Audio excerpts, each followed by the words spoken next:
As palavras de Patrícia cortaram o ar da minha cozinha como uma lâmina afiada.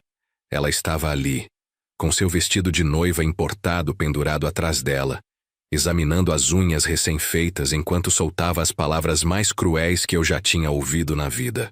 O melhor presente que o Senhor poderia nos dar, seu Marcos, seria sair de vez da nossa família. Desaparecer mesmo. Eu fiquei ali parado, segurando a xícara de café que tinha acabado de preparar, sentindo cada palavra como um soco no estômago. Meu filho Bruno apenas desviou o olhar, incapaz de me encarar. E foi nesse momento, naquela manhã de sábado em São Paulo, que algo dentro de mim finalmente se rompeu. Mas antes de continuarmos, confira se você já está inscrito no canal e escreva nos comentários de onde você está assistindo este vídeo. Preciso do seu apoio para continuar trazendo histórias reais como essa, que você vai ouvir agora. Deixe eu te contar como cheguei até esse ponto. Como um pai dedicado, viúvo há 5 anos, que vendeu sua casa na Vila Mariana para dar entrada no apartamento dos sonhos do filho, acabou sendo tratado como um estorbo descartável. Esta é a história de como 3 anos de humilhações silenciosas culminaram em um único dia que mudou tudo. Meu nome é Marcos Azevedo. Tenho 62 anos. Sou engenheiro civil aposentado e passei a vida inteira construindo coisas sólidas. Prédios, pontes, uma carreira respeitável. Mas nada disso me preparou para ver a estrutura da minha própria família desmoronar diante dos meus olhos. Nada me preparou para o dia em que minha nora decidiu que eu era dispensável. 3 anos atrás, eu estava em um momento delicado da vida. Minha esposa, Helena, tinha falecido de câncer apenas 6 meses antes. A casa na Vila Mariana, aquele sobrado lindo que reformamos juntos ao longo de 32 anos de casamento, estava grande demais, vazia demais, cheia demais de memórias dolorosas. Foi quando Bruno apareceu com a notícia. Ele e Patrícia tinham encontrado um apartamento incrível em Pinheiros, na Oscar Freire, mas precisavam de ajuda com a entrada. Não era um pedido pequeno. Eram R$450 mil, quase metade do valor da minha casa. Pai, a gente promete que sempre vai ter um quarto para o senhor, disse Bruno naquele dia, sentado na sala onde Helena e eu assistíamos filmes aos domingos. Nunca vai faltar nada. O senhor vai fazer parte da nossa família sempre. Patrícia estava ao lado dele, sorrindo aquele sorriso que eu ainda achava genuíno na época. Vamos cuidar do senhor, seu Marcos. O senhor não vai ficar sozinho naquela casa enorme, cheio de lembranças tristes. Vem morar com a gente. Vai ser maravilhoso. Eu queria acreditar. Deus, como eu queria acreditar. A solidão estava me matando aos poucos. Cômodo por cômodo, a casa sussurrava memórias de Helena. A cozinha onde ela fazia aquele bolo de cenoura que eu amava. A varanda onde tomávamos café juntos nas manhãs de domingo. O jardim que ela cuidava com tanto carinho. Então eu vendi. Vendi a casa onde construí minha vida, onde criei meu filho, onde enterrei meus sonhos junto com minha esposa. Recebi R$900 mil na venda. Dei 450 para Bruno e Patrícia sem pestanejar. O restante guardei como reserva de emergência, mas também para ajudá-los quando precisassem. A mudança aconteceu rápido. Eles assinaram o contrato do apartamento em 2 semanas. 1 mês depois, eu estava empacotando 32 anos de vida em caixas de papelão, doando metade dos móveis porque não cabiam no quarto de hóspedes do apartamento deles. Quarto de hóspedes. Esse termo deveria ter me alertado desde o início, mas eu estava vulnerável demais, solitário demais para perceber o aviso. O apartamento era realmente bonito. 200 metros quadrados, 3 suítes, uma vista linda para a rua arborizada. Decoração impecável, toda em tons neutros e sofisticados. Patrícia tinha bom gosto, isso era inegável.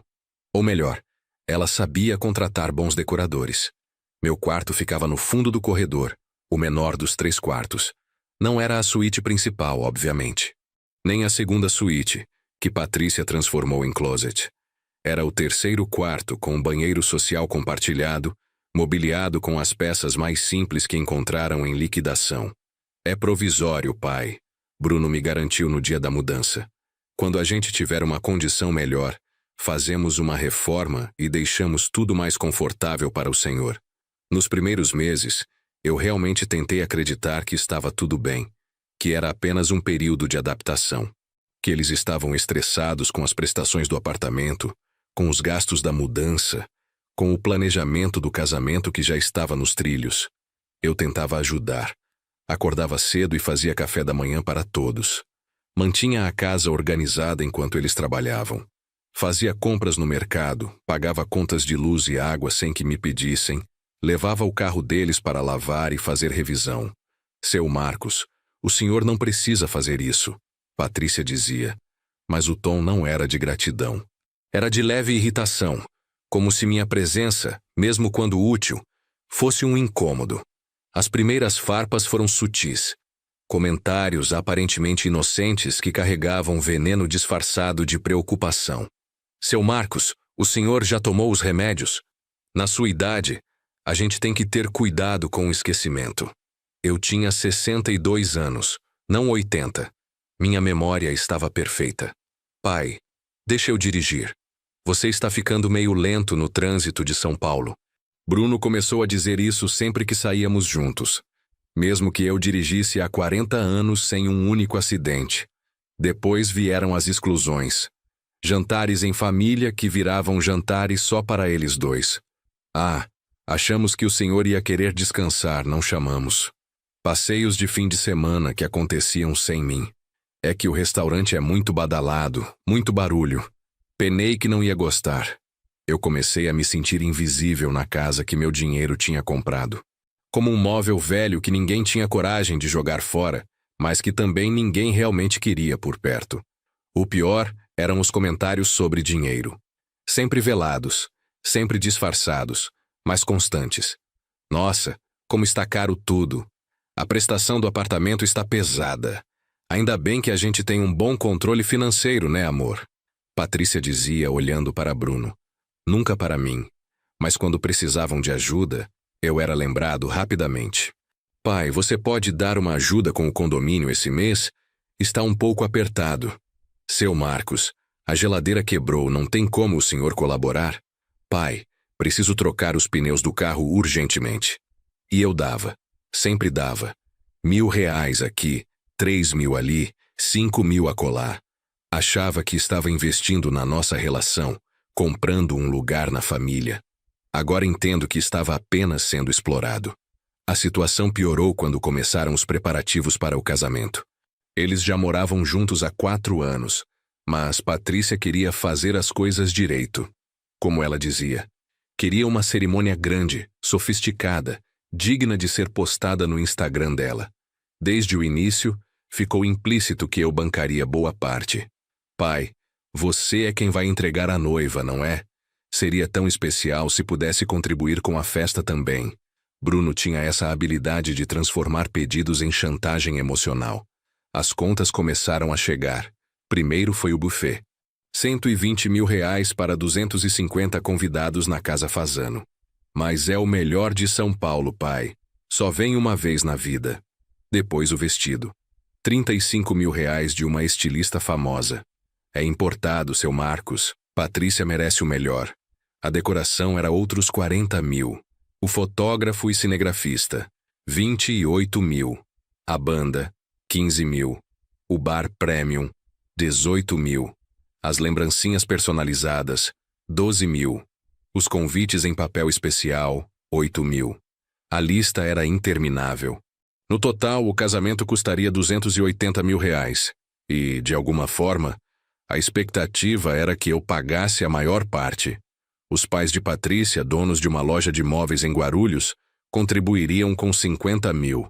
O restante aparentemente era comigo. Pai, depois a gente te paga.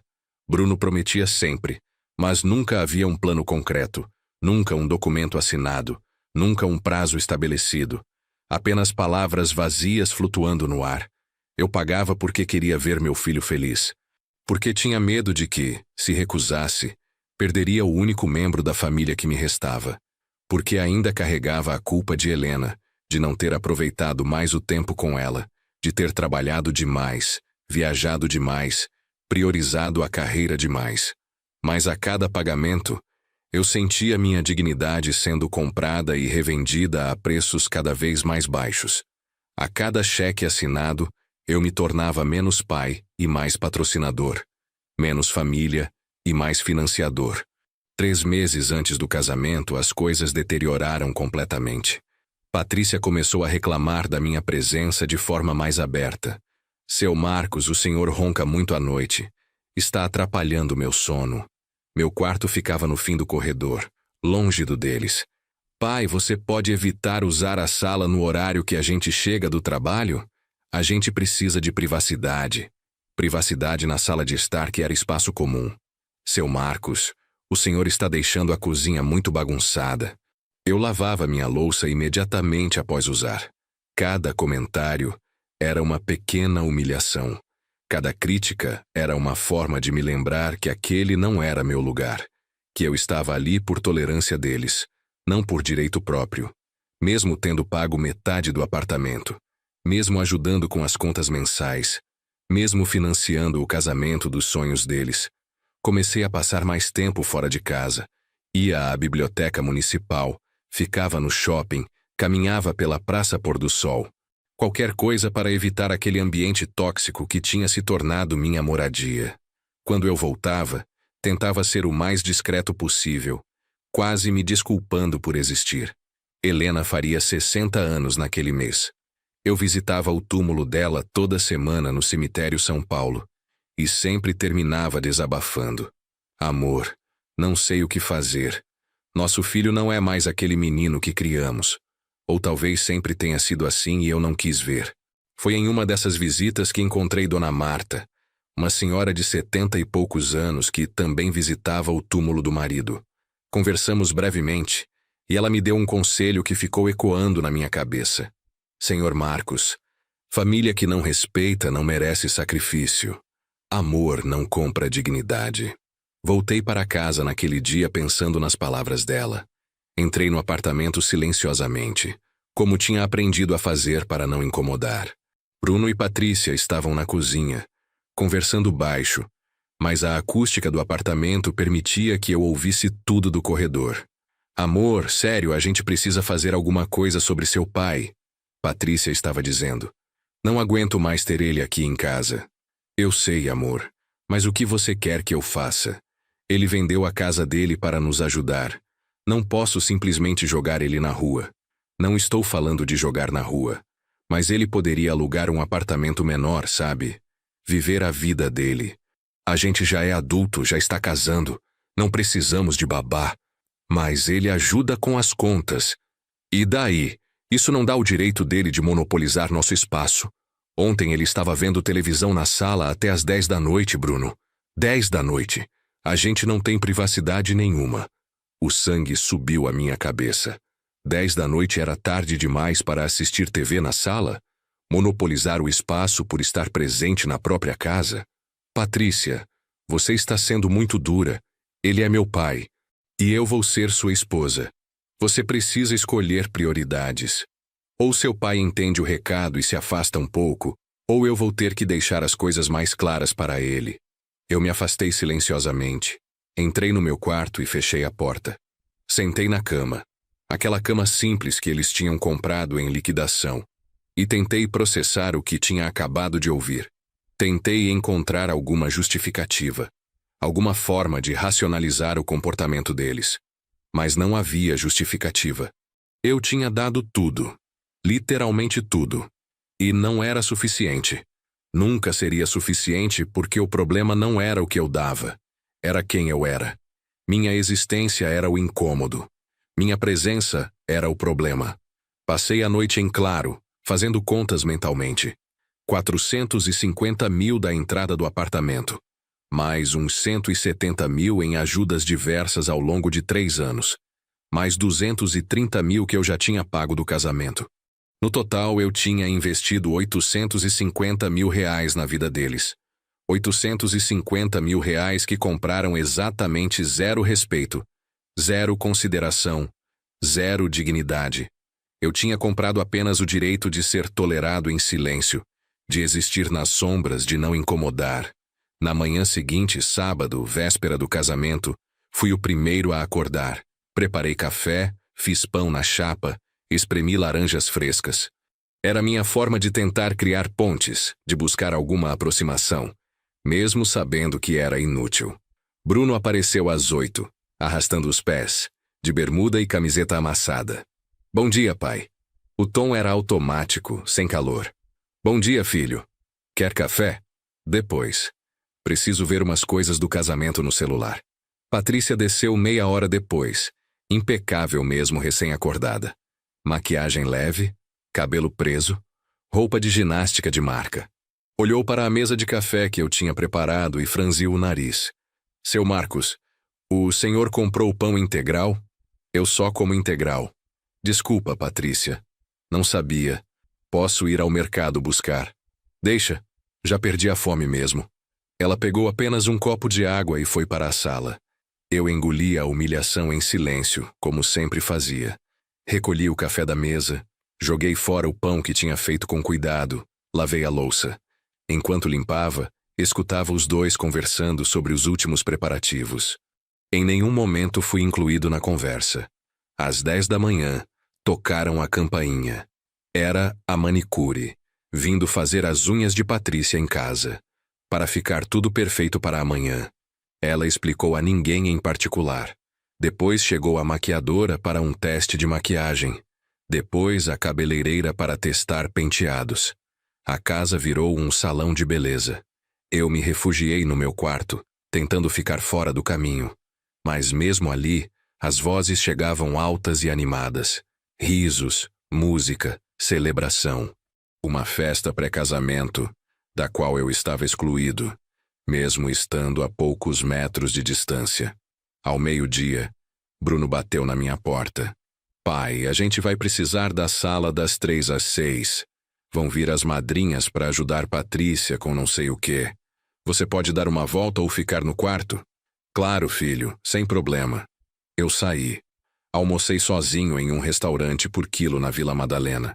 Caminhei sem rumo pelas ruas, olhando vitrines, observando famílias felizes nos cafés, casais de mãos dadas, sentindo-me completamente deslocado do mundo. Às 5:30, achei que já era seguro voltar.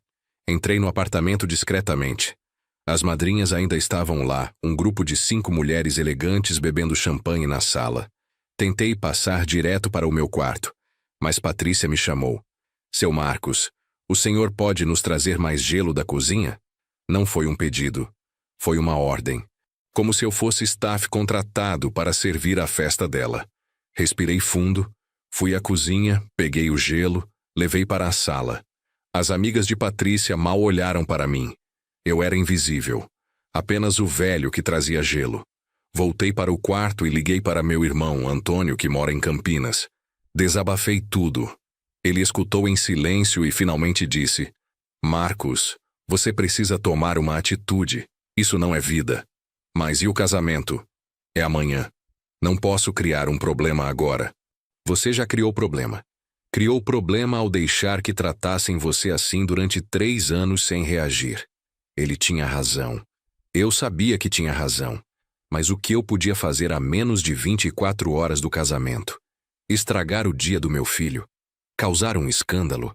Provar que Patrícia estava certa ao me considerar um problema? Desliguei o telefone me sentindo pior do que antes. Deitei na cama, olhando o teto, tentando encontrar forças para aguentar só mais um dia. Só mais um dia e o casamento estaria feito. Depois, talvez eu pudesse pensar em alternativas. Talvez alugar meu próprio apartamento. Recuperar minha dignidade. Às 7 da noite, as madrinhas finalmente foram embora. A casa ficou em silêncio por alguns minutos abençoados. Então Bruno bateu na minha porta novamente. Pai, a gente vai jantar fora. Só eu e Patrícia. Última noite de solteiros, sabe como é? Claro, filho. Divirtam-se. Tem comida na geladeira se quiser esquentar. Eles saíram sem olhar para trás. Eu fiquei sozinho no apartamento de 200 metros quadrados que meu dinheiro tinha ajudado a comprar, esquentando comida congelada no micro-ondas, jantando em frente à TV sem realmente ver o que passava na tela. Foi aí que Helena me fez falta de uma forma física, dolorosa. Se ela estivesse viva, nada disso teria acontecido. Ela teria colocado limites desde o início. Teria defendido minha dignidade quando eu não soube defender sozinho. Teria me sacudido e dito: Marcos, acorda, isso não é aceitável. Mas Helena não estava mais aqui. E eu precisava aprender a me defender sozinho. Lavei minha louça, arrumei a cozinha, voltei para o quarto. Eram 8:30 da noite. Liguei a TV baixinho, tentando me distrair. Não consegui. Minha cabeça fervilhava com pensamentos, memórias, ressentimentos acumulados. Bruno e Patrícia voltaram à meia-noite, rindo alto, claramente de bom humor. Ouvi quando passaram pelo corredor, quando entraram no quarto deles, quando finalmente a casa ficou em silêncio. Dormi mal. Sonhei com Helena me pedindo para ter coragem. Acordei às 6 da manhã no sábado, dia do casamento, com um peso no peito que não era apenas ansiedade. Era raiva. Raiva reprimida de 3 anos finalmente começando a ferver. Tomei banho, me vesti e preparei café novamente. Dessa vez comprei pão integral. Fiz tudo certinho, como sempre fazia, tentando ser útil, tentando justificar minha existência através do serviço prestado. Bruno desceu às 8, mais animado do que eu tinha visto em meses. E aí, pai? Chegou o grande dia. Está nervoso? Um pouco. Menti. Meu nervosismo não tinha nada a ver com alegria pelo casamento. Vai ser perfeito. Você vai ver. A Patrícia está radiante. Patrícia apareceu 15 minutos depois, já com o cabelo em rolos, o rosto coberto por uma máscara facial verde. Pegou um copo de suco e foi direto para o quarto sem dizer bom dia. O dia transcorreu em um caos organizado. Mais profissionais chegaram. Mais gente invadiu o apartamento. Eu me mantive afastado, praticamente trancado no quarto, saindo apenas quando absolutamente necessário. Ao meio-dia, vesti meu terno. Um terno novo que eu mesmo tinha comprado, cinza chumbo, gravata azul marinho. Estava impecável. Pelo menos na aparência, eu parecia um pai orgulhoso indo ao casamento do filho. Às 3 da tarde, o fotógrafo veio para fazer as fotos pré-cerimônia. Primeiro apenas Patrícia com as madrinhas, depois Bruno com os padrinhos, depois o casal junto. Em nenhum momento fui chamado para fotos. Fiquei observando de longe, invisível mais uma vez. O pai que pagou metade do apartamento, a maior parte do casamento, mas que não merecia estar nas fotos pré-cerimônia. O pai que não era considerado parte da família perfeita que eles estavam construindo. Às 4, o motorista chegou para buscar Patrícia e as madrinhas. Bruno e os padrinhos iriam em outro carro. Eu ficaria para trás, para ir sozinho depois. Não tem espaço no carro, pai. Você se importa de pegar um Uber? Eu paguei 280 mil reais por um casamento para o qual teria que pegar Uber sozinho. Deixa eu repetir isso. Eu, o pai do noivo, que financiou a festa inteira, teria que chegar sozinho em um Uber. Tudo bem, filho, sem problema. Mas não estava tudo bem. Nada estava bem. E naquele momento, enquanto via os carros saindo com toda a alegria e agitação, enquanto ficava sozinho naquele apartamento vazio, algo dentro de mim finalmente se rompeu. Não foi um rompimento dramático. Foi silencioso, frio, calculado. Foi como uma chave virando em uma fechadura, mudando completamente a configuração interna da minha mente. Eu tinha permitido cada humilhação, cada desrespeito, cada exclusão. Tinha engolido tudo em silêncio, acreditando que era minha obrigação como pai, como se amor paternal significasse aceitar qualquer tratamento sem questionar. Mas amor paternal não é masoquismo. Amor não significa permitir abuso. E isso, eu finalmente entendia, era abuso. Abuso financeiro, emocional, psicológico, sistemático, prolongado, intencional. Sentei no sofá da sala, aquele sofá caríssimo que Patrícia tinha escolhido, e peguei meu celular. Não ia mais para aquele casamento. Não ia entregar uma noiva que tinha me humilhado. Não ia sorrir para fotos fingindo que estava tudo perfeito. Não ia mais. Mas antes de fazer qualquer coisa impulsiva, liguei para a única pessoa em quem ainda confiava. Meu irmão Antônio atendeu no segundo toque. Marcos, que foi? Não deveria estar no casamento? Antônio, preciso conversar com você. Com urgência. Contei tudo. Não apenas o episódio de hoje, mas os 3 anos inteiros. Cada humilhação, cada desrespeito. Cada vez que fui tratado como invasor na casa que meu dinheiro ajudou a comprar. Desabafei tudo. Sem filtros, sem tentar minimizar nada. Antônio escutou em silêncio até eu terminar. Então ele respirou fundo e disse: Marcos, você já deveria ter reagido há muito tempo. Mas se vai reagir agora, faça direito. Não seja impulsivo. Seja estratégico. O que você quer dizer? Quero dizer que você tem poder aqui, mano. Você pagou por esse casamento. Todo ele. Está no seu nome. Os contratos, os pagamentos, tudo. Você tem poder de decisão. Ele estava certo. Eu tinha esquecido disso. Na minha mente, eu era o patrocinador invisível, o financiador que não tinha voz. Mas legalmente, contratualmente, eu era o cliente. Eu era quem contratou o Fazano. Eu era quem pagou o fotógrafo, a banda, tudo. Antônio, você está sugerindo que eu... Estou sugerindo que você faça o que achar melhor, mas que faça com a cabeça fria. Pense bem. Não tome decisões por raiva. Tome por dignidade.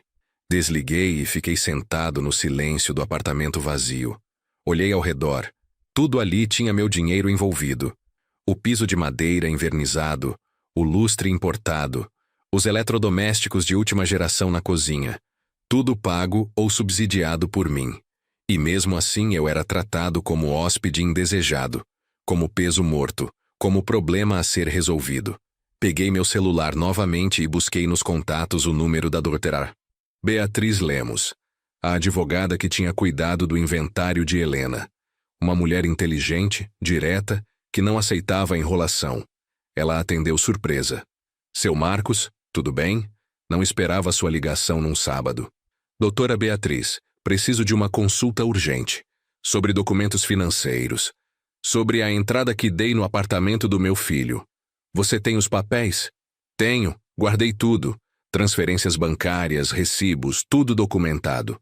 Bom, porque dependendo de como foi estruturado, você pode ter mais direitos do que imagina. Isso foi empréstimo ou doação? Meu coração acelerou.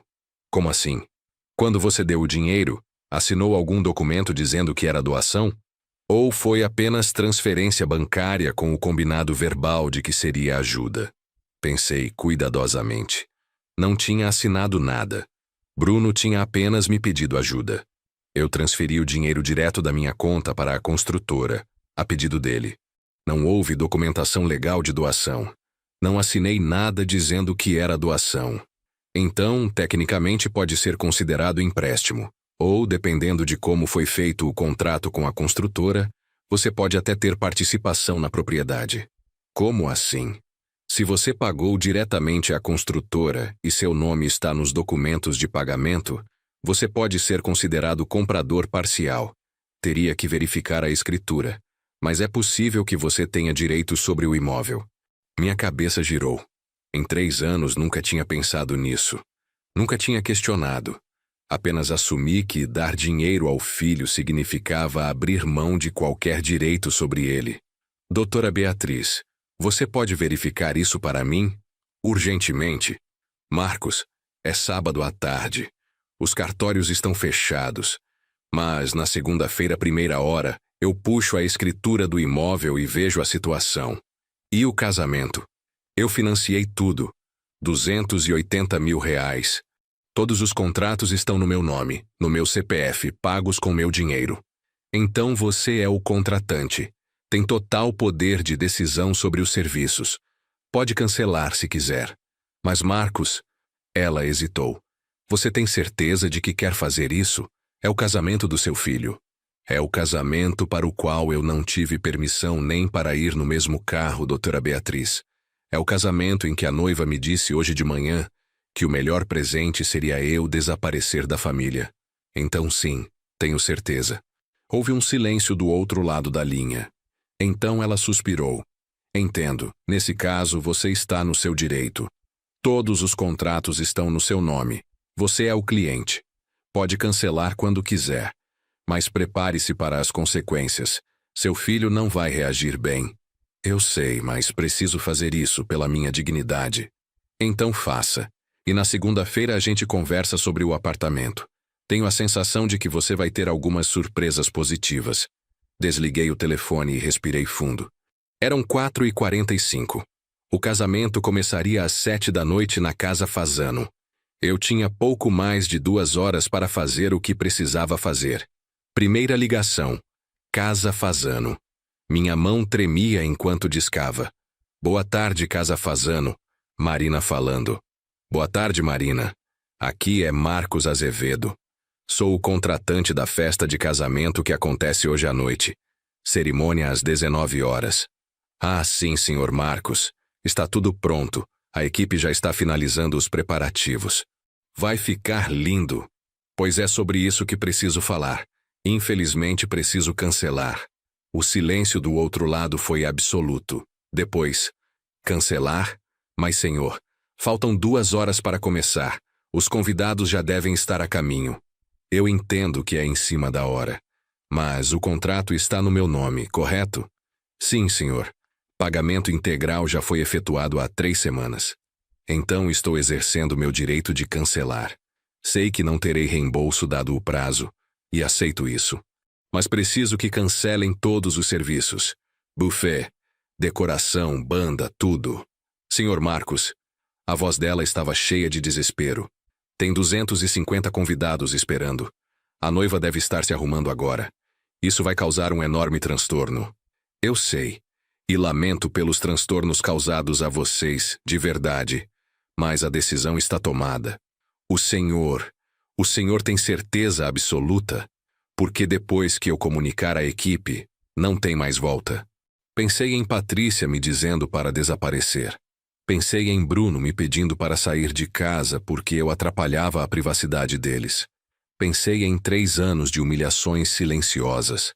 Tenho certeza absoluta. Está bem, senhor. Vou comunicar à equipe agora. O senhor precisa vir aqui assinar o termo de cancelamento? Posso assinar na segunda-feira? Pode sim. Vou preparar os documentos. Desliguei.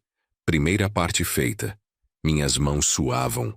Meu coração batia acelerado. Mas também sentia algo que não sentia há muito tempo. Controle. Poder sobre minha própria vida. Segunda ligação. O fotógrafo. Marcos Silva, um profissional renomado que cobrara 28 mil pelo trabalho. Marcos Silva. Boa tarde, Marcos. Aqui é Marcos Azevedo, o contratante do casamento hoje no Fasano. Opa, senhor Marcos. Já estou aqui na Casa Fasano testando iluminação. Vai ficar show. Pois é. Infelizmente preciso cancelar o serviço.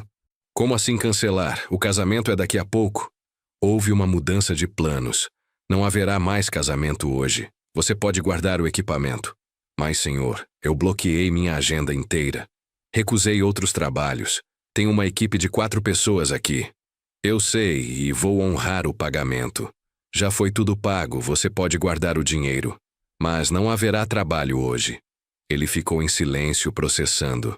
Senhor Marcos, com todo respeito, o que aconteceu? Isso é muito incomum. Então digamos que houve uma quebra de contrato da parte da família. E estou reagindo na mesma moeda. Entendo. Ele suspirou. Bom, o senhor é o contratante. Se essa é sua decisão, vou respeitar. Mas isso vai virar fofoca em todo o circuito de casamentos de São Paulo. Deixa virar. Terceira ligação. A banda, 4ª ligação. O florista. 5ª ligação. O celebrante. Cada conversa seguia o mesmo padrão. Choque, tentativa de dissuasão, aceitação relutante. Quando terminei a última ligação, eram 5h10 da tarde. Os convidados começariam a chegar às 6h30. Bruno e Patrícia provavelmente já estavam na Casa Fasano, nos preparativos finais. Meu telefone ficou em silêncio por exatamente 23 minutos. Então começou a tocar. Bruno.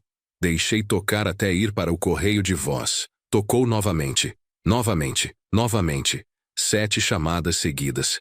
Então começaram as mensagens. Primeiro de Bruno. Pai, me liga agora, é urgente. Depois outra. O Fazano disse que você cancelou tudo. Isso é verdade? Me responde. Depois Patrícia. Seu Marcos, não sei que brincadeira é essa, mas não tem graça.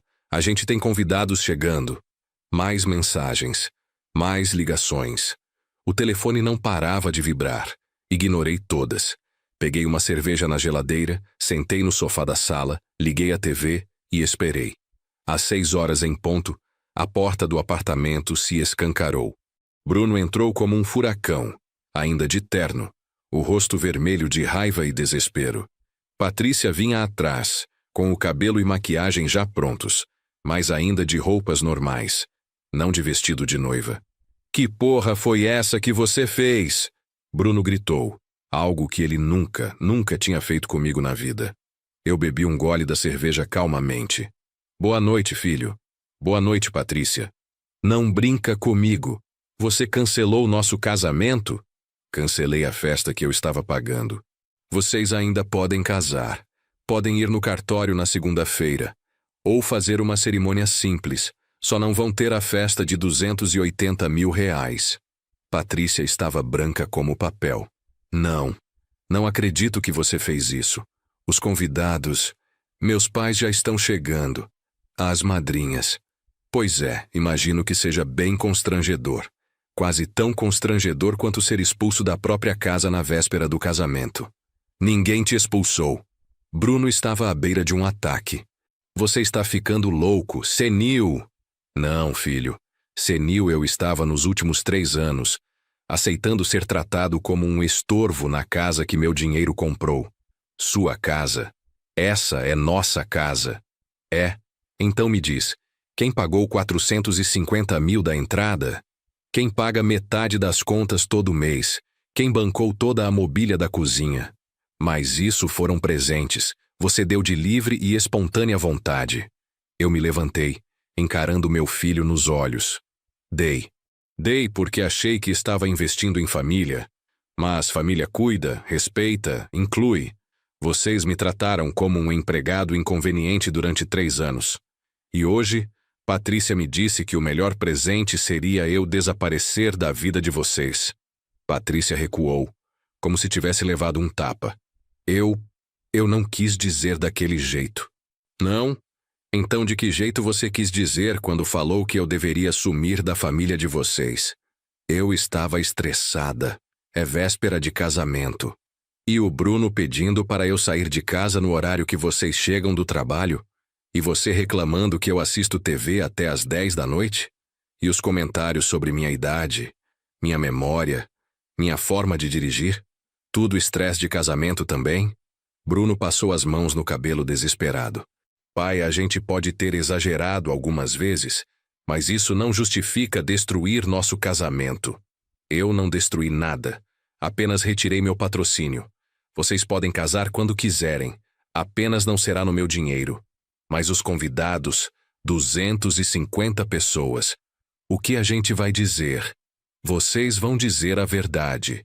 Que o pai do noivo, que estava pagando tudo, foi desrespeitado uma vez demais e decidiu não financiar mais.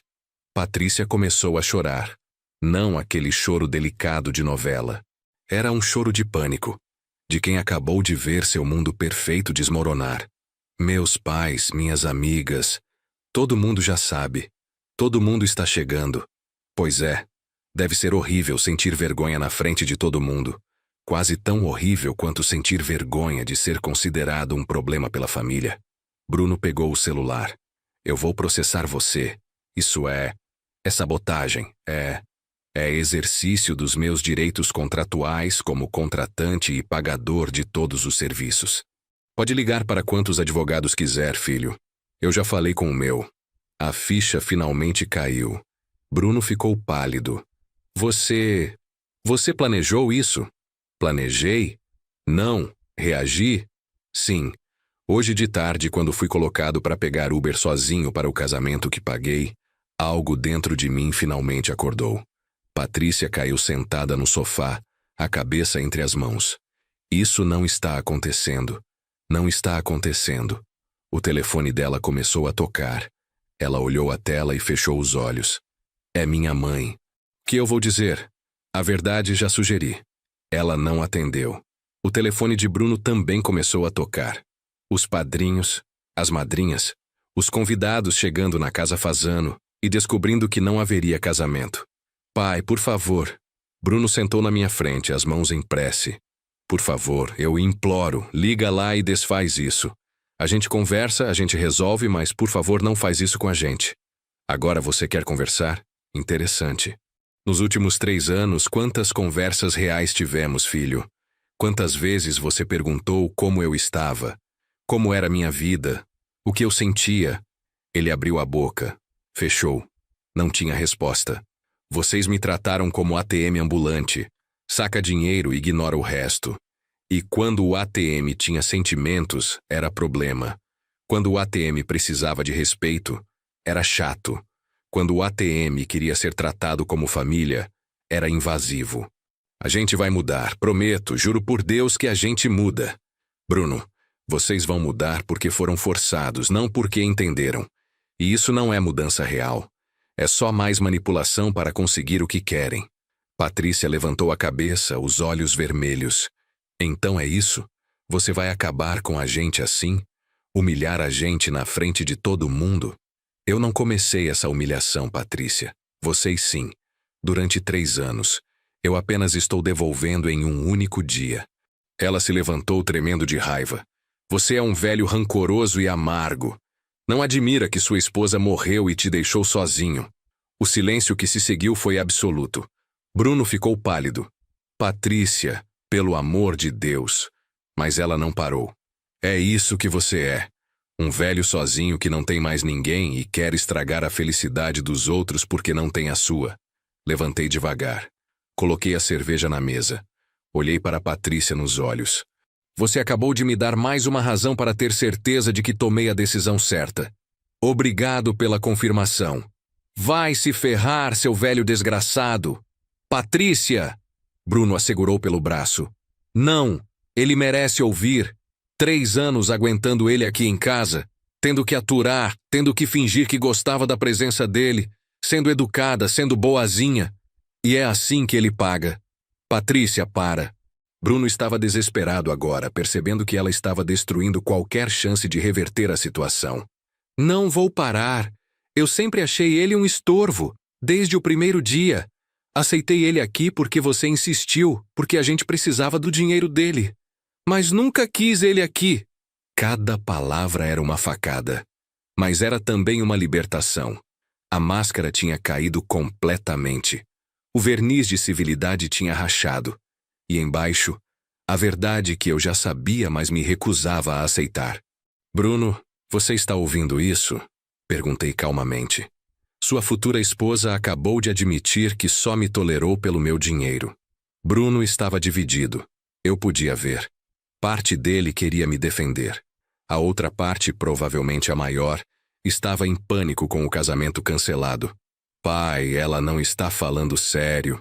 Está nervosa, transtornada. Estou falando sério sim, Patrícia gritou. Cansei de fingir. Cansei de ter que aguentar ele circulando pela casa como se fosse dono. A casa é nossa. O dinheiro que ele deu foi presente. Ele não tem nenhum direito aqui. Na verdade, eu disse calmamente, vocês vão descobrir na segunda-feira que eu tenho mais direitos aqui do que imaginam. Bruno franziu a testa. Do que você está falando? Estou falando que os 450 mil que transferi não foram documentados como doação. Foram transferidos diretamente para a construtora, como pagamento. Minha advogada vai verificar a escritura. Mas é bem possível que eu seja coproprietário deste apartamento. O silêncio foi ensurdecedor. Patrícia ficou branca novamente. Bruno sentou devagar, como se as pernas não o sustentassem mais. Isso não pode ser verdade. Pode sim. Na segunda-feira vamos descobrir com certeza. Mas a doutora Beatriz me garantiu que na ausência de documento de doação e com pagamento direto à construtora, há grande chance de configurar compra parcial. Mas nós assinamos o contrato. Apenas nossos nomes estão lá. Vocês assinaram o contrato de financiamento. Eu paguei entrada em dinheiro. São coisas diferentes. A escritura vai mostrar a verdade. Patrícia começou a hiperventilar. Não, não, não, não. Você não pode fazer isso. Você não pode tomar nossa casa. Não falei em tomar nada. Apenas informei que posso ter direitos de propriedade. O que vou fazer com esses direitos, ainda estou decidindo. Bruno se levantou cambaleando. Foi até a cozinha, pegou um copo de água, bebeu tudo de uma vez. Voltou para a sala com um olhar que eu nunca tinha visto. Derrota, derrota pura. Pai, o que você quer? Diz. O que a gente precisa fazer para você reverter isso? Eu não quero nada mais de vocês. Quero apenas minha dignidade de volta. E isso não se compra, não se negocia. Ou se tem ou não se tem. Então o quê? Você vai simplesmente nos destruir? Vocês se destruíram sozinhos, filho. Eu apenas parei de ser o capacho que impedia vocês de sentir as consequências. O telefone de Patrícia não parava de tocar. Ela começou a atender com a voz embargada. Oi, mãe. Não, não vai ter casamento. Não consigo explicar agora. Por favor, não venha aqui. Bruno também começou a atender ligações. Cada conversa era uma tortura para eles. Eu os observava. E pela primeira vez em 3 anos não sentia culpa. Não sentia vontade de consertar. Sentia apenas uma paz estranha, quase perturbadora. Patrícia desligou o telefone e olhou para mim com ódio puro. Você sabe o que você é? Um monstro. Um monstro egoísta que não aguenta ver o filho feliz. Se a felicidade do meu filho depende da minha humilhação, então não é felicidade, é sadismo. Nós nunca humilhamos você. Não? Então vamos recapitular. Quantas vezes vocês me excluíram de programas sem avisar? Quantas vezes me pediram para sair de casa porque eu atrapalhava? Quantas vezes vocês jantaram fora sem me chamar? Quantas vezes vocês fizeram planos e eu descobri por acaso? Silêncio. Quantas vezes, Patrícia, você reclamou da minha comida, do meu barulho, da minha presença? Quantas vezes você revirou os olhos quando eu falava? Quantas vezes você deu a entender que eu era um peso? Mais silêncio. E você, Bruno? Quantas vezes você ficou do meu lado quando ela me desrespeitava? Quantas vezes você me defendeu?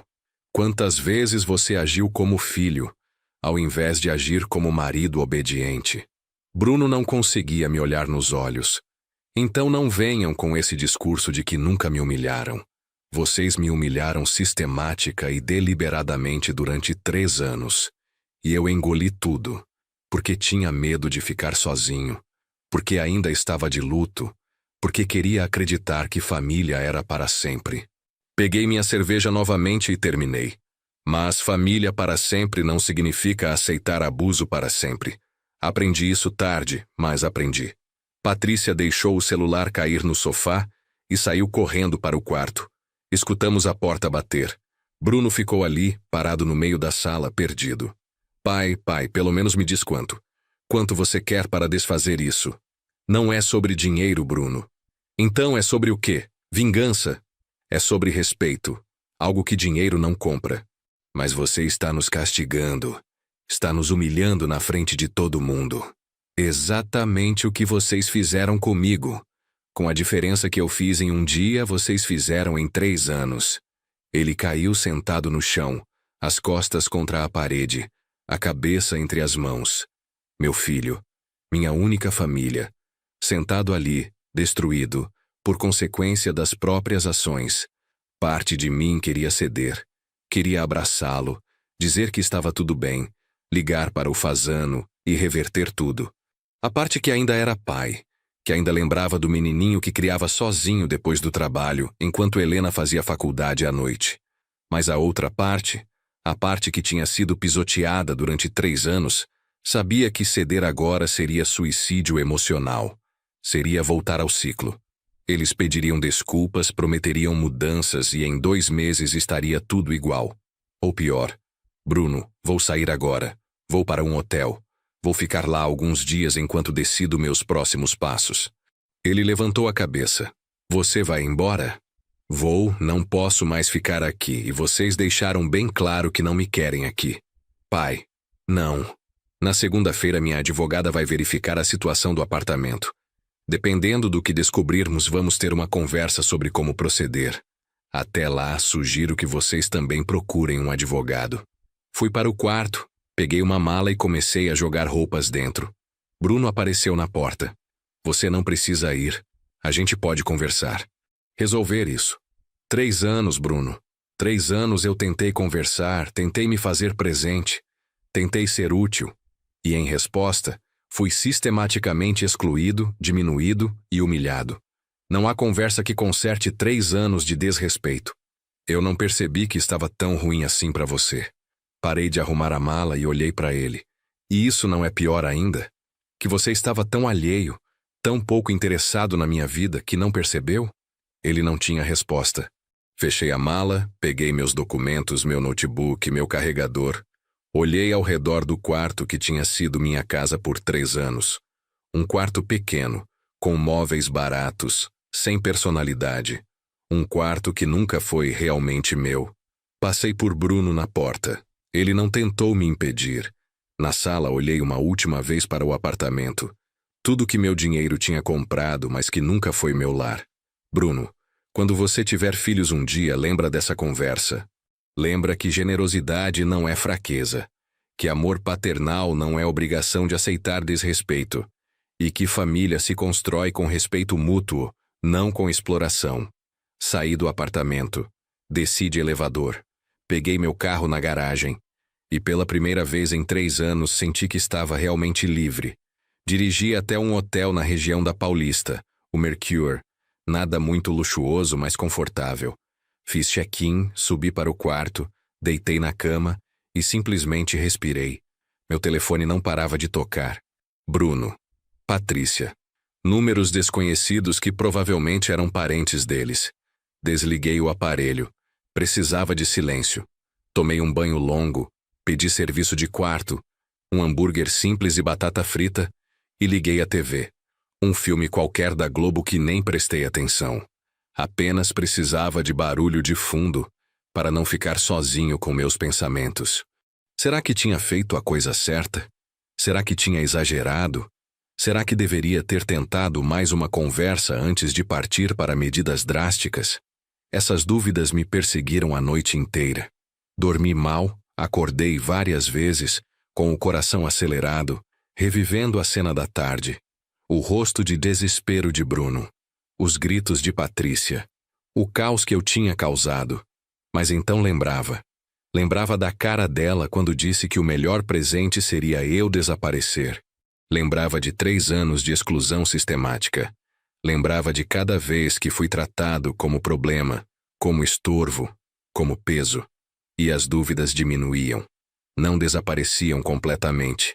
Porque eu ainda era pai, ainda amava meu filho, mas diminuíam o suficiente para eu conseguir respirar. No domingo de manhã, tomei café no restaurante do hotel. Sentado sozinho em uma mesa para 2, observei as famílias ao redor.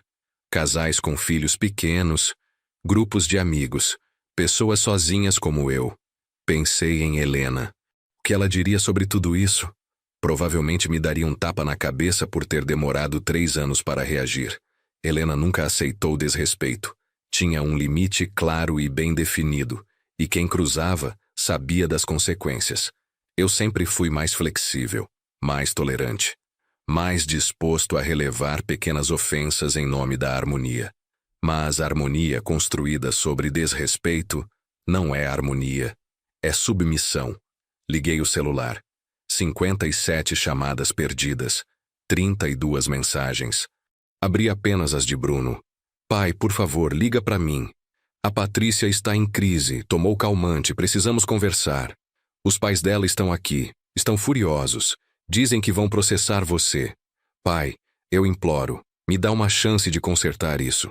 Não respondi nenhuma. Em vez disso, enviei uma única mensagem.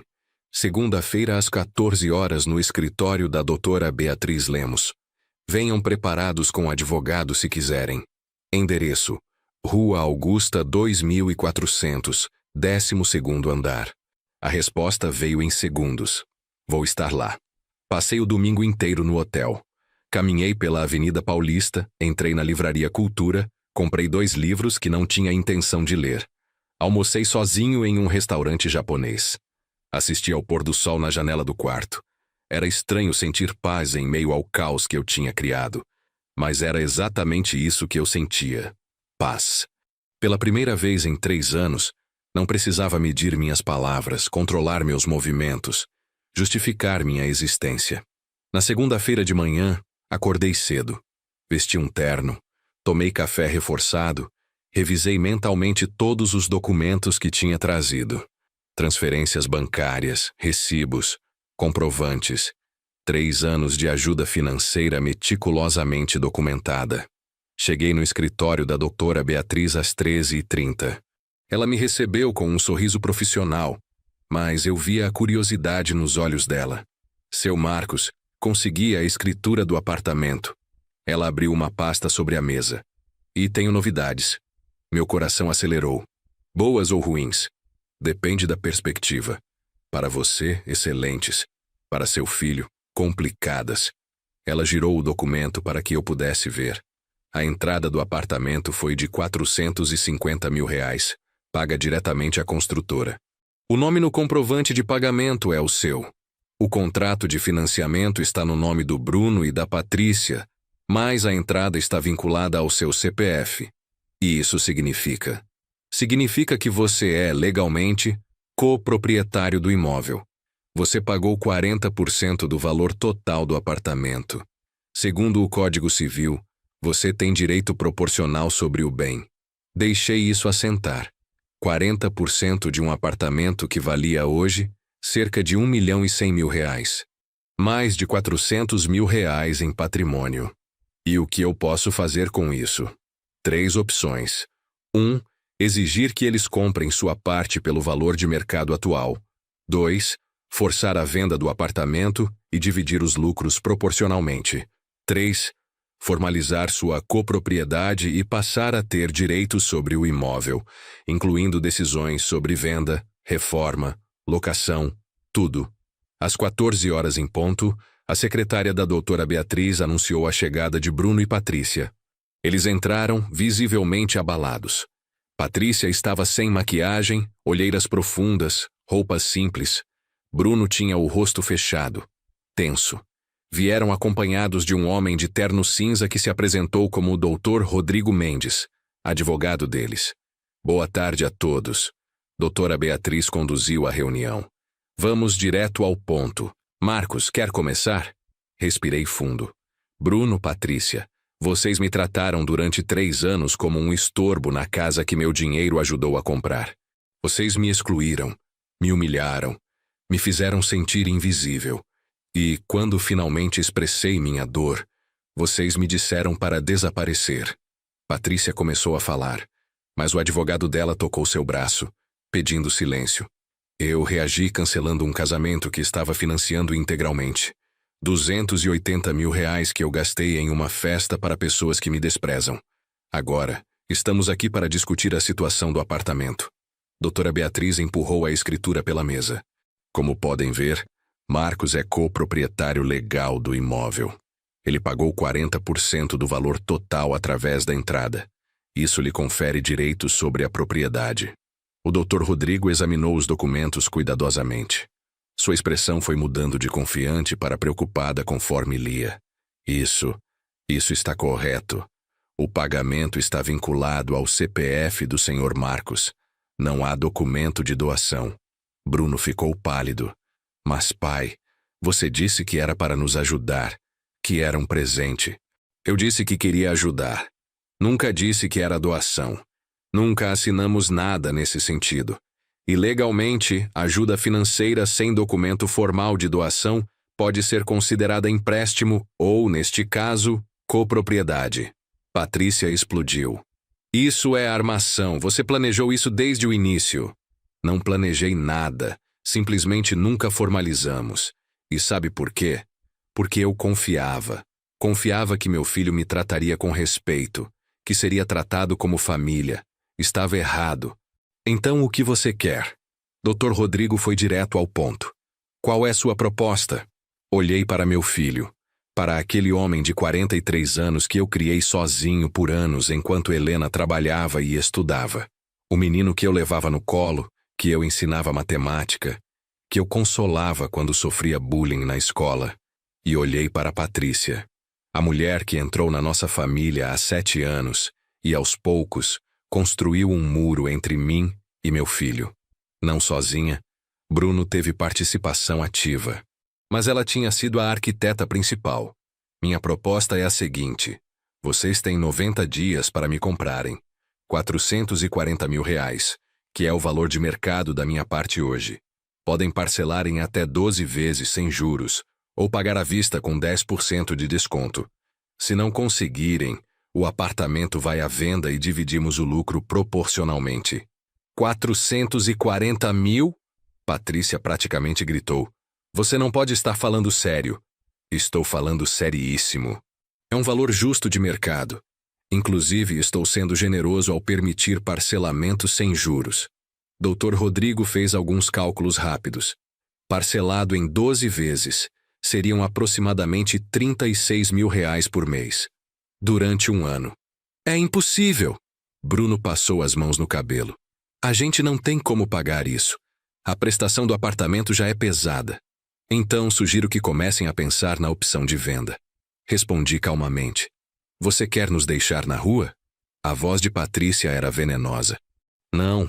Quero receber de volta o que investi em pessoas que me trataram mal. Vocês terão 60% do valor da venda. É mais que suficiente para comprarem algo menor, mais adequado ao orçamento de vocês. Mas Pinheiros, Oscar Freire, é nossa casa dos sonhos. Era. Até vocês decidirem que eu não fazia parte desses sonhos. Doutora Beatriz interviu. Há ainda a questão dos valores adicionais que Marcos emprestou ao longo dos 3 anos. Tenho aqui documentação de transferências totalizando 172 mil reais. Ajudas com contas, emergências, despesas diversas. Dr. Rodrigo examinou os documentos. Esses valores não têm comprovação de empréstimo. Podem ser considerados presentes. Podem, doutora Beatriz concordou. Mas Marcos não está cobrando esses valores. Está focando apenas na questão do imóvel, o que demonstra boa-fé de sua parte. Boa-fé? Patrícia riu amargamente. Ele destruiu nosso casamento, na frente de 250 convidados. E você fala em boa-fé? O casamento foi cancelado pelo contratante dos serviços, que era Marcos. Os contratos estavam em nome dele, pagos por ele. Legalmente, ele tinha todo o direito de cancelar. Eticamente, doutora Beatriz olhou para mim. Bem, isso é outra discussão. Bruno estava em silêncio, processando tudo. Finalmente falou com a voz baixa. Pai, não tem como a gente conversar sobre isso? Sem advogados, sem ameaças. Só nós dois? Bruno, tentei conversar por 3 anos. Fui ignorado. Quando expressei meus sentimentos, fui ridicularizado. Quando pedi respeito, fui mandado embora.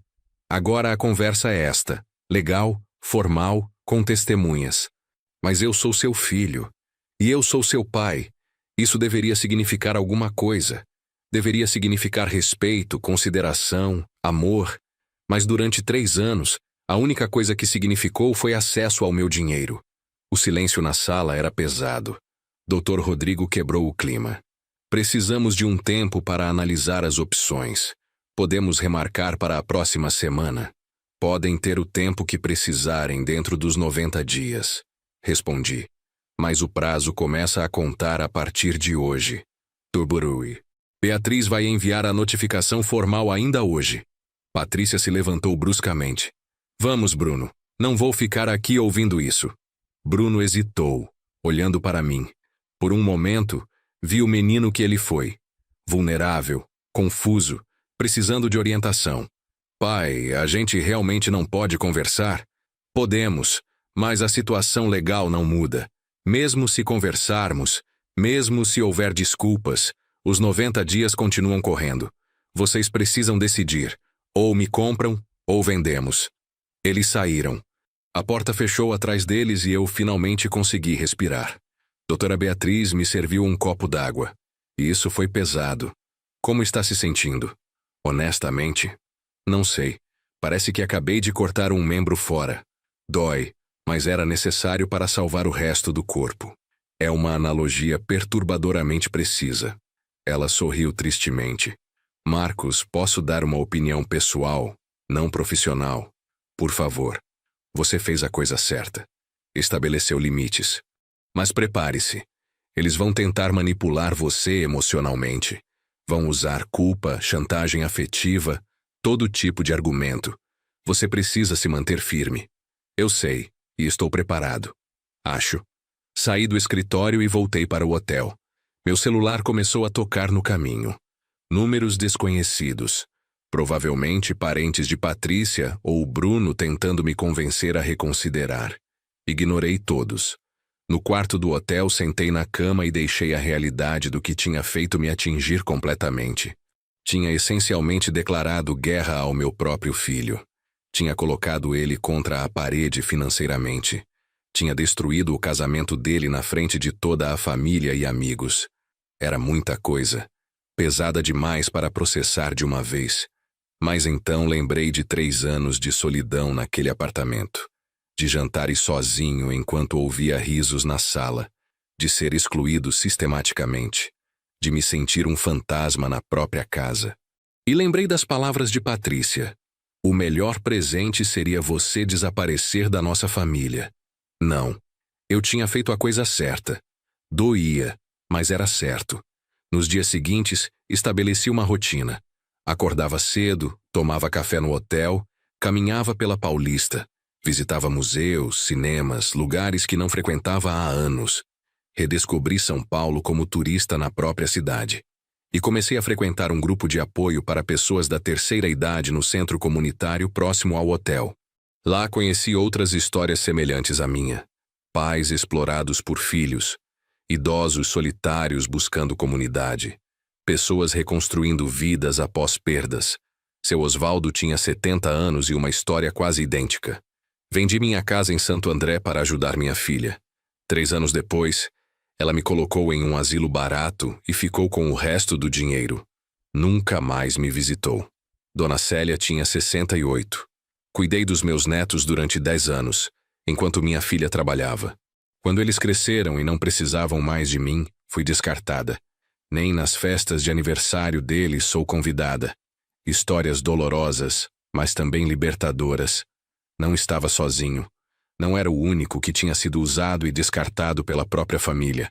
Na segunda semana após o confronto, Bruno me ligou. Dessa vez atendi. Oi, pai.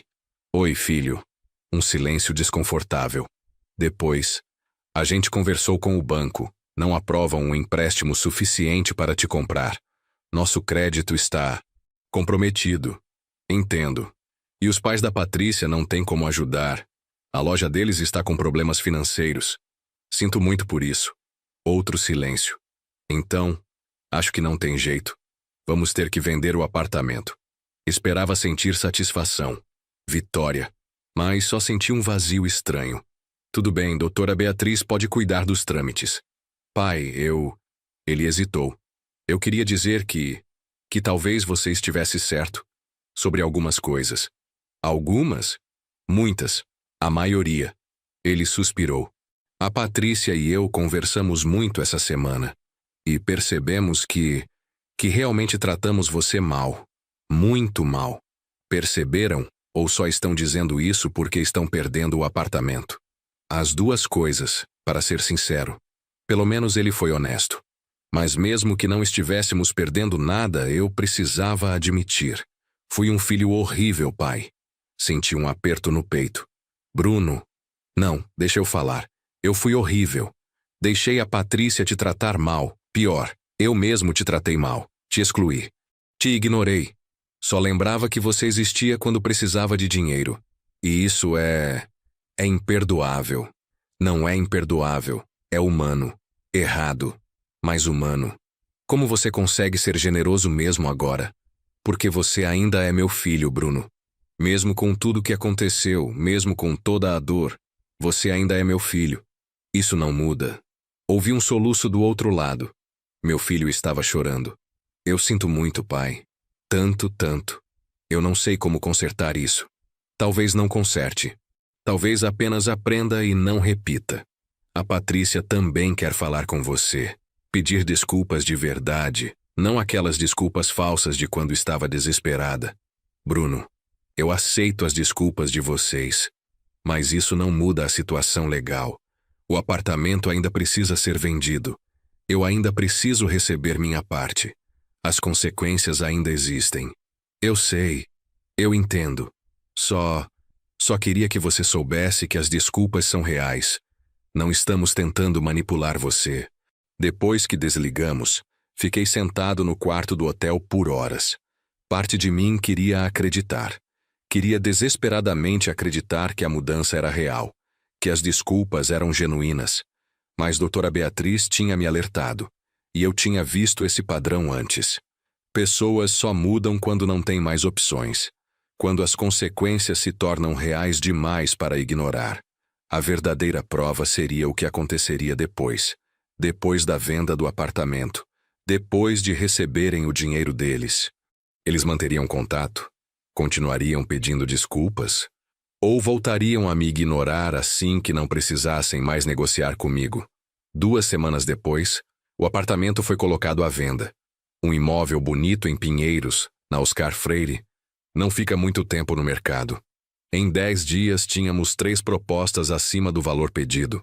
Fechamos negócio em R$1.150.000. Deduzindo a hipoteca que ainda tinham com o banco, R$520.000. Sobraram R$630.000 líquidos.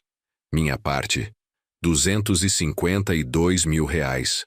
A parte de Bruno e Patrícia, R$378.000. No dia da assinatura da escritura, nos encontramos novamente no cartório. Bruno e Patrícia pareciam derrotados. Não apenas financeiramente, mas emocionalmente. O sonho da casa perfeita tinha acabado. A gente alugou um apartamento em Vila Madalena.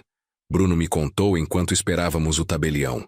2 quartos, 80 metros quadrados. É diferente.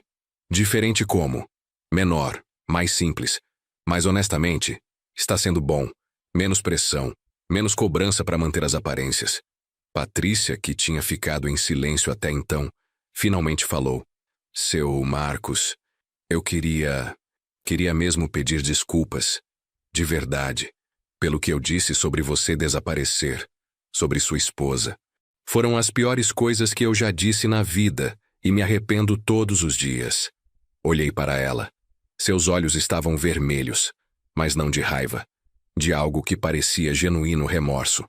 Patrícia, eu aceito suas desculpas. Mas você entende que palavras assim deixam cicatrizes? Entendo. E não espero que me perdoe completamente. Só queria que soubesse que estou envergonhada. Profundamente envergonhada. O tabelião nos chamou. Assinamos os documentos. A transação foi concluída. Bruno e Patrícia receberiam o dinheiro deles em 3 dias úteis. Eu receberia o meu no mesmo prazo. Saímos do cartório juntos. Um silêncio estranho nos acompanhou até a rua. Finalmente, Bruno perguntou. Pai, você vai continuar em São Paulo? Por enquanto, sim. Estou no hotel procurando um apartamento para alugar. Algo pequeno, só para mim. A gente podia, não sei, tomar um café algum dia? Sem advogados, sem tensão. Só conversar? Olhei para meu filho, para o homem que ele era, não o menino que ele foi. E percebi que ainda havia amor ali, enterrado sob camadas de mágoa e ressentimento, mas ainda havia. Podemos sim, mas Bruno, preciso deixar algo claro. Nossa relação nunca mais vai ser como antes. Eu não vou mais ser o pai que financia tudo, que aceita qualquer tratamento, que coloca suas necessidades acima da minha dignidade. Eu sei, pai, e não quero isso também. Quero tentar construir algo novo. Algo baseado em respeito, não em dinheiro. Então vamos tentar, devagar, um passo de cada vez.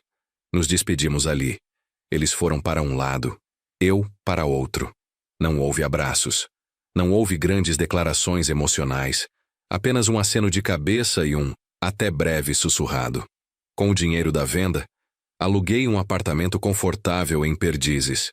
2 quartos, um para mim e um para visitas que talvez nunca viessem. Vista para o Parque da Água Branca. Sacada onde eu podia tomar café da manhã vendo o sol nascer. Mobiliei com gosto, mas sem luxo. Comprei apenas o que precisava, o que me trazia conforto. Cada peça escolhida por mim, para mim. Sem ter que consultar ninguém, sem ter que justificar escolhas. E comecei a viver. Realmente viver, pela primeira vez em anos. Matriculei-me em um curso de fotografia na Faculdade Armando Álvares Penteado. Sempre quis aprender, mas nunca tinha tempo. Agora tinha todo o tempo do mundo. Voltei a frequentar o clube de xadrez que abandonei quando Helena ficou doente. Reconectei com velhos amigos que tinha negligenciado. Fiz amigos novos no prédio, no parque, no curso. Bruno e eu começamos a nos encontrar uma vez por mês para almoçar. Conversas ainda um pouco tensas, ainda carregadas de não ditos, mas honestas. Ele me contava sobre o trabalho, sobre como estavam se ajustando ao apartamento menor. Eu contava sobre fotografia, sobre os amigos do clube de xadrez. Patrícia apareceu em um desses almoços, 3 meses após a venda do apartamento. Pediu desculpas novamente, dessa vez sem a pressão da situação legal pairando sobre nós. Falou sobre como tinha crescido em uma família onde aparências eram tudo, onde status definia valor. Como tinha projetado essas inseguranças em mim. Seu Marcos, eu olhava para o Senhor e via tudo que eu tinha medo de me tornar. Alguém que perdeu o cônjuge. Alguém que dependia da boa vontade dos filhos. Alguém que estava envelhecendo. E em vez de ter compaixão, eu tive crueldade. Porque se eu fosse cruel o suficiente, talvez afastasse essas possibilidades de mim. Foi a explicação mais honesta que ela já me deu. Não justificava o que aconteceu, mas ajudava a entender. Patrícia, todos temos nossos demônios. O problema é quando deixamos eles machucarem outras pessoas. Eu sei, e estou trabalhando nisso, fazendo terapia, tentando ser uma pessoa melhor. 6 meses após cancelar o casamento deles, recebi um convite. Bruno e Patrícia iam se casar. Uma cerimônia pequena no cartório, seguida de um almoço simples com 20 pessoas. Não esperamos que você vá, pai, Bruno disse quando me entregou o convite. Entendemos se for doloroso demais. Eu vou, respondi. Se vocês me querem lá, eu vou. O casamento foi simples, bonito, genuíno.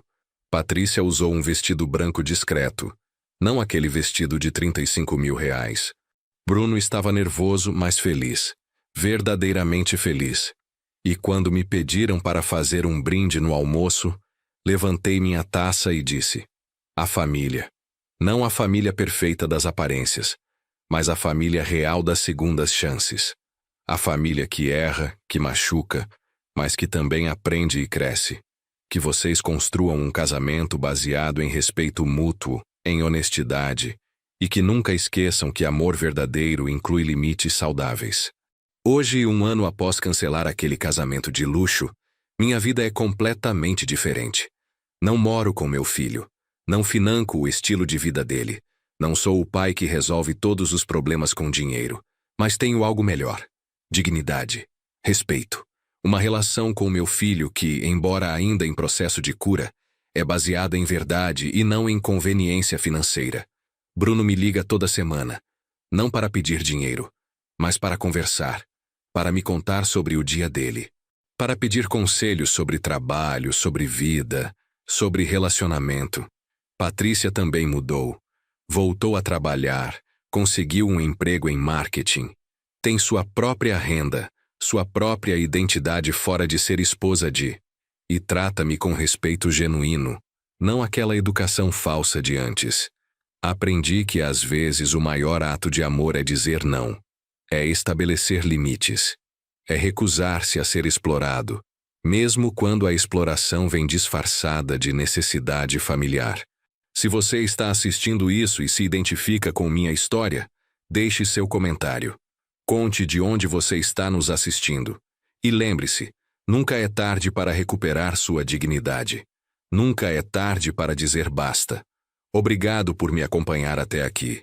Se gostou desta história, inscreva-se no canal e ative o sininho para não perder os próximos vídeos. E se puder apoiar com um Super Thanks, eu agradeço demais. Até a próxima história.